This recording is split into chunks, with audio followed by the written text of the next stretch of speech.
Iberdrola is committed to the decarbonisation of our business, and an integral part of that is the electrification of our fleet. We're working with Iberdrola and our operational stakeholders to electrify 100% of our fleet under 3.5 tonnes by 2030. We have a great opportunity today where people can come along and see what's actually available to them, and they have a better understanding of things like mileage ranges, operational requirements and what they can actually carry out in their vehicles. We want to make sure they're comfortable that the technology is there and that we're listening to their operational needs as we make the decisions about how and at what speed we're going to transition our fleet over the next few years. Some of the guys have been out here today sceptical of electric vans. This event has allowed people to come and look at them. They've been out a run and this saying, listen, it's a mid-sized van. 2 or 3 of them have came to me today and say, I'll have one. I work in Glasgow, that fits who I am. We're working with our operational businesses to use 2 years' worth of fleet data to look at our vehicles and how they're used, what miles they do, what equipment they carry, and from that work with the OEMs, Nissan, Vauxhall, Ford, and look at where the technology is evolving in the next few years so we can plan the replacement of the vehicles.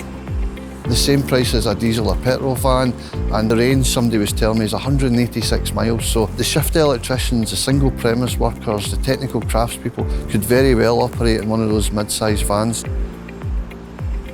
St Vincent Crescent have an opportunity working with Glasgow City to lead the way in getting to that net zero target. We are here in the middle of it. COP26 is coming to Glasgow next year. So basically it's all the world leaders will come here to debate climate change. So it's a massive thing for Glasgow. They'll need to get down to basics of thinking about the travel from the airport to the hotel, LED lighting, solar power, road signs. An interesting development in the last month or so where the Scottish Government are working with us to allow us to own and operate an electric car charging estate, and we're going to do that in North and South Lanarkshire. It's a good mix of towns and rural.